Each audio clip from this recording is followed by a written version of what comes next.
গোলকধাঁধার স্যাঁতসেঁতে অন্ধকারের ভেতরে রেভেনের টর্চের আলোটা বারবার কাঁপছিল। জায়ন দেয়ালে পিঠ দিয়ে বসে নিজের কালো হয়ে যাওয়া হাতটা চেপে ধরে হাঁপাচ্ছে। ঠিক সেই মুহূর্তে সুড়ঙ্গের অন্য প্রান্ত থেকে দ্রুত পদশব্দ শোনা গেল। রেভেন তার হাতুড়ি উঁচিয়ে গর্জে উঠল, কে ওখানে? আরকানের কোনো রোবট হলে আজ আর আস্ত রাখব না। আরে থামো রেভেন, আমি মীরা। অন্ধকারের ভেতর থেকে মীরার পরিচিত কণ্ঠস্বর ভেসে এলো।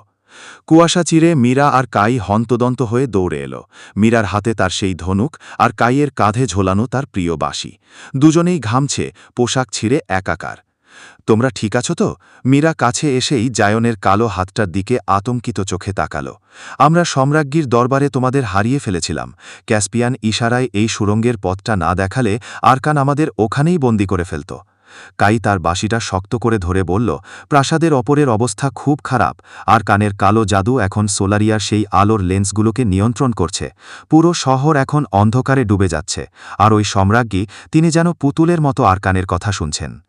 রেভেন তার স্ক্যানার দিয়ে দেয়ালগুলো পরীক্ষা করতে করতে বলল, ক্যাসপিয়ান ঠিকই বলেছিল, এই গোলকধাঁধাটা আসলে একটা বিশাল যান্ত্রিক সার্কিট। আমরা এখন সোলারিয়ার একদম হৃৎপিণ্ডের ওপর দাঁড়িয়ে আছি। মীরা, তুমি আর কাই পেছনটা সামলাও। আরকান নিশ্চয়ই তার ছায়া সেনাদের পাঠাবে আমাদের পিছু পিছু। হঠাৎ সুড়ঙ্গের দেয়ালগুলো কাঁপতে শুরু করল। ওপর থেকে ধুলোবালি ঝরছে। জায়ন অনুভব করল তার হাতের সেই অন্ধকার শক্তি এখন আগের চেয়েও বেশি অস্থির। সে দাঁতে দাঁত চিপে উঠে দাঁড়াল। ওরা এসে গেছে, জায়ন ফিসফিস করে বলল।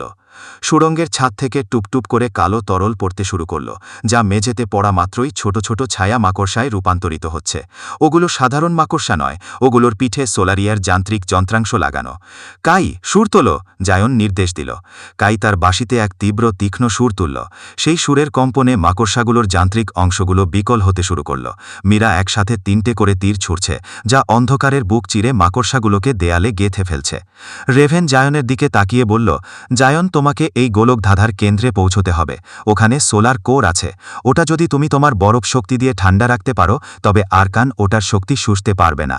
কিন্তু মনে রেখো, তোমার ওই কালো হাতটা যদি কোরের আলো স্পর্শ করে, তবে এক বিশাল বিস্ফোরণ হতে পারে। আমি জানি। জায়ন তার ভাঙা বরফ তলোয়ারের হাতলটা শক্ত করে ধরল।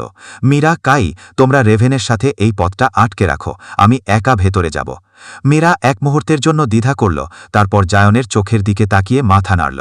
সাবধানে যেও জায়ন, আমরা এক চুলও নড়ব না এখান থেকে।